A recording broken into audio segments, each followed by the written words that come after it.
when we first talked about open science. The brief slogan then was, do we have the full story? Do we know about any other related studies? Do we know everything about this study, the method and what procedure was used, how the participants were recruited, and do we know the full details of the data analysis and preferably the full data?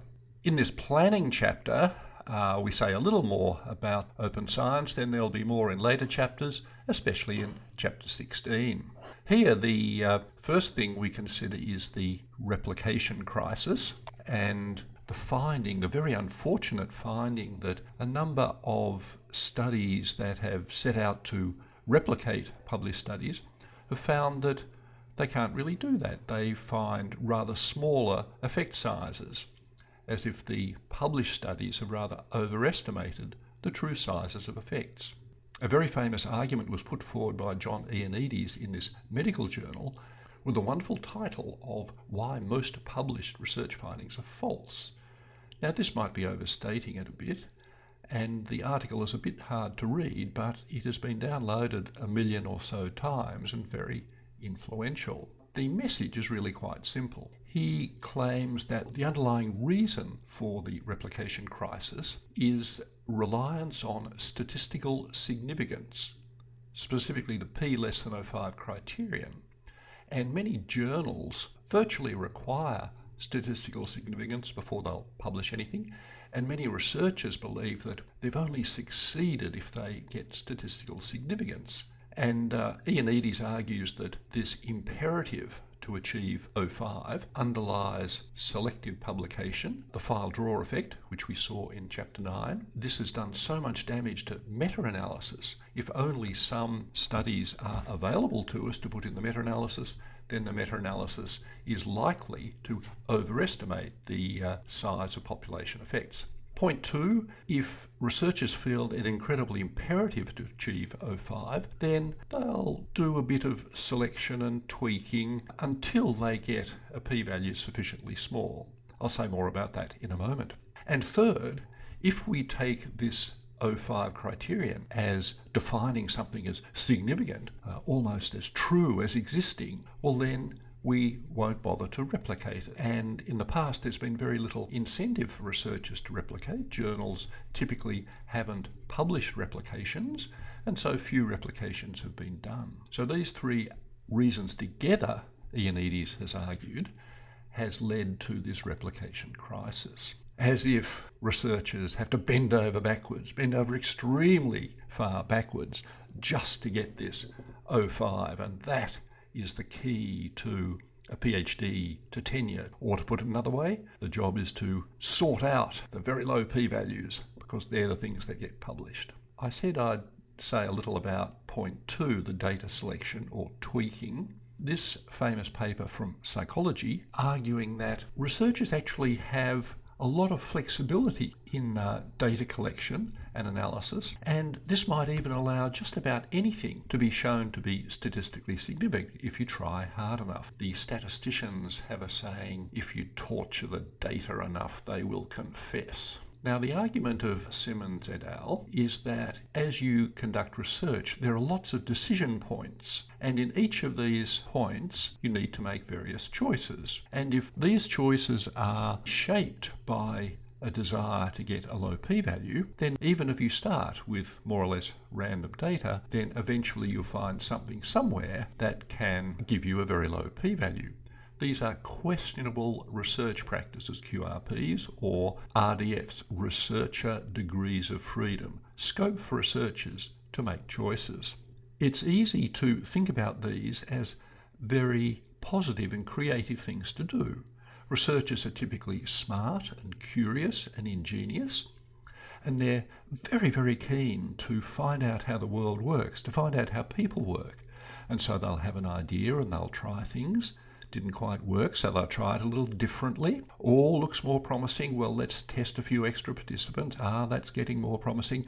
Now, this measure didn't really show things very clearly, but if we analyse slightly differently or we use a different measure, this is becoming clear. Now, we really need to drop these few outliers and try this slightly different statistical analysis. Very clear. Yes, we've got a nice clear result, a nice low p-value, and we'll publish a paper. Well, that needs to be recognised as excellent pilot testing, but not excellent research that deserves to be published. The trouble is that if you carry out these sorts of decisions after you see any of the data, you might simply be capitalising on chance. You might simply be cherry-picking, seeing faces in the clouds. And so the critical realisation that we have to have is to make a very clear distinction between pilot testing, where anything goes basically. Follow your nose, try things, vary until you get a nice clear result. Then use that to plan an excellent study, set out the procedure and the data analysis, and then pre-register that, then run the study following your pre-registered plan. Make sure that you make available to the world the results, whatever they are, even if they're disappointing, even if they're not what you expected. If you've done the research decently, then you must make them available so that they're available for future meta-analyses. That's a key realisation. The difference between exploratory research or pilot testing and then pre-registration and then carrying out the planned study following your pre-registered plan. Journals are beginning to pick up on this, and here is a famous editorial from the beginning of 2014 by Eric Ike, in which he makes very clear that we are changing things, business not as usual. From the start of 2014, this journal required of any authors submitting manuscripts that they had to make various statements that they'd revealed any data exclusions. They had to state that all the independent variables and all the relevant dependent variables had been reported. So that was the sort of requirement part of the new policy. Then there was the reward policy. If authors went further and followed desirable open science practices, they were rewarded with these badges on their articles. The open materials badge for stating in full the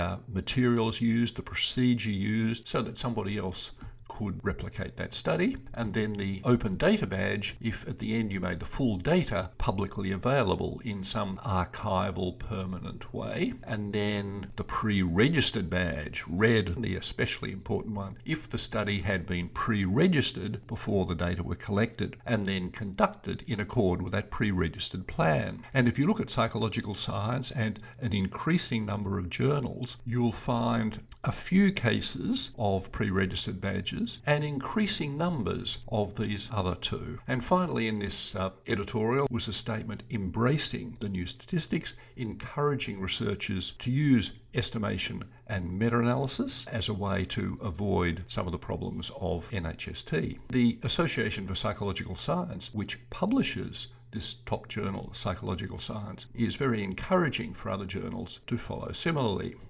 Yes, stand up there and show the world your methods and your data. More recently, the next editor-in-chief of Psychological Science, Steve Lindsay, at the end of 2015, published another very well-known editorial talking about policies in psychological science to encourage replication and to encourage publication of findings that were themselves replicable, that would be found reliable if replicated. He made a couple of very important statements. Here he says, personally, I aim never again to submit for publication a study that hadn't been pre-registered. And further, I'm requiring my students to do that as well. So if in your student group you are planning a study, you should think very seriously about whether you can pre-register it. And if you possibly can, you should do that. Also recognise that maybe for your teachers and for other people you discuss research with in whatever discipline you're working in, it might be rather new to pre-register a study and you might need to discuss the reasons for it. But as with all of open science, recognise that if you're following this argument and you're doing your best to earn these badges, then you are right up at the forefront of good scientific practice. Well done to you.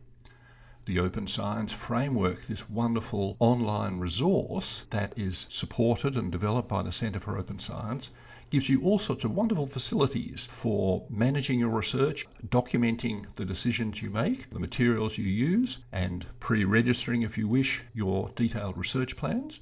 You can start off even without them being public, just registered with a date stamp on them, and you can make them public later if you wish.